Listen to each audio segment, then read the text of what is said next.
قوم کے ہیرو اور سابق وزیر اعظم کے ساتھ ایسا غیر انسانی اور غیر قانونی سلوک۔ چیئرمین عمران خان کو جس سیل میں رکھا گیا اس کے سامنے CCTV کیمرے لگائے گئے۔ اوپن واش روم جس کی دیواریں 2.5 سے 3 فٹ اونچی ہیں۔ ایڈیشنل سیشن جج اٹک شفقت اللہ خان نے اٹک جیل معائنے کی رپورٹ جاری کر دی۔ سیشن جج نے عمران خان کے خدشات کو پاکستان پریزن رولز کی خلاف ورزی قرار دے دیا ہے، جس کے بعد محکمہ جیل خانہ جات پنجاب نے ایڈیشنل سیشن جج کی طرف سے اٹک جیل کے معائنے کے بعد جاری رپورٹ کی وضاحت کرتے ہوئے عمران خان کو دی جانے والی سہولیات کی تفصیل جاری کر دی ہے۔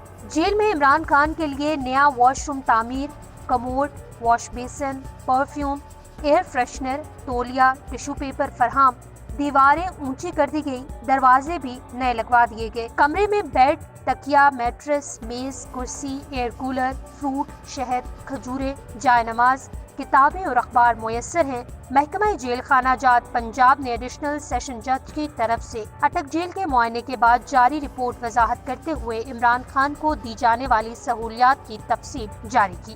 محکمہ جیل خانہ جات کی طرف سے جاری بیان کے مطابق عمران خان کو پاکستان پرزنرز رولز 1978 کے رول 257 اور 771 کے مطابق تمام تر سہولیات فراہم کی گئی ہیں۔ عمران خان کے لیے ان کے کمرے میں ہفتے کے روز نیا واش روم تعمیر کیا گیا، جس میں ویسٹرن کموڈ اور واش بیسن بھی لگایا گیا ہے۔ واش روم میں bath soap, perfume, air freshener, تولیہ اور ٹشو پیپر بھی موجود ہیں۔ واش روم کی دیواریں 5 فٹ اونچی رکھی گئی ہیں اور نیا دروازہ بھی لگایا گیا ہے۔ چیئرمین پاکستان تحریک انصاف کے کمرے میں بیڈ، تکیا، میٹرس، میز، کرسی، air cooler, exhaust fan, fruit, شہد، کھجوریں، جائے نماز، انگریزی ترجمے کے ساتھ قرآن مجید، مطالعے کے لیے 1 درجن کے قریب کتابیں، اخبار اور چائے کا تھرموس بھی موجود ہے۔ چیئرمین PTI کی منگل کے روز فیملی اور جمعرات کے روز وکلاء سے ملاقات کرائی جاتی ہے۔ عمران خان کو طبی سہولیات کی فراہمی کے لیے 5 ڈاکٹر تعینات کیے گئے ہیں۔ ایک ڈاکٹر ہمہ وقت ڈیوٹی پر موجود رہتا ہے۔